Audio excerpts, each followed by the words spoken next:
दिल्ली में बनेगा आपातकालीन केंद्र। आंधी तूफान, तेज बरसात, आगजनी के दौरान बचाव कार्य में होगा मददगार।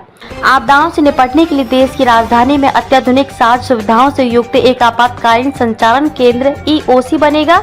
यह केंद्र भूकंप, आंधी तूफान, तेज बरसात, आगजनी और महामारी के दौरान त्वरित बचाव कार्य में मददगार होगा। LGV सक्सेना के निर्देश पर दिल्ली विकास प्राधिकरण DDA ने उत्तर पश्चिमी दिल्ली के शालीमार बाग में इस केंद्र के लिए दिल्ली आपदा प्रबंधन प्राधिकरण DDMA को 1 हेक्टेयर जमीन भी आवंटित कर दी है। जल्द ही इस जमीन का कब्जा लेने की प्रक्रिया पूरी हो जाएगी और इसके बाद इसका निर्माण कार्य भी प्रारंभ हो जाएगा।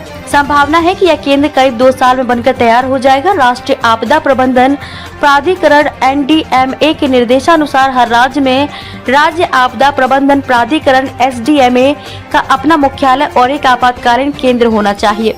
कहने को यह दिल्ली में भी है जरूर, लेकिन अस्थायी तौर पर। 5 सामनाथ मार्ग स्थित भवन में दिल्ली सरकार के अन्य कार्यालयों के साथ ही इसको भी कुछ जगह मिली हुई है। पिछले दिनों राजनिवास में LG और CM अरविंद केजरीवाल की अध्यक्षता में हुई एक समीक्षा बैठक में इस विषय में विस्तार से चर्चा हुई। दिल्ली में नहीं है राज्य आपदा राहत बल। इस दौरान कई मुद्दों पर बहुत गंभीरता से विचार विमर्श किया गया। मसलन भूकंप के लिहाज से दिल्ली का सिस्मिक जोन 4 में आना, अनाधिकृत कॉलोनियों में सक्रिय सड़कें होना, जहां आपदा की स्थिति में वाहनों और लोगों की आवाजाही लगभग असंभव होना, बड़ी संख्या में इमारतें असुरक्षित होना, उनका सर्वेक्षण भी नहीं होना और इस संबंध में प्रभावी कार्रवाई की जरूरत होना। बैठक में यह भी रेखांकित किया गया कि दिल्ली में अन्य महानगरों की तरह राज्य आपदा राहत बल SDRF नहीं है।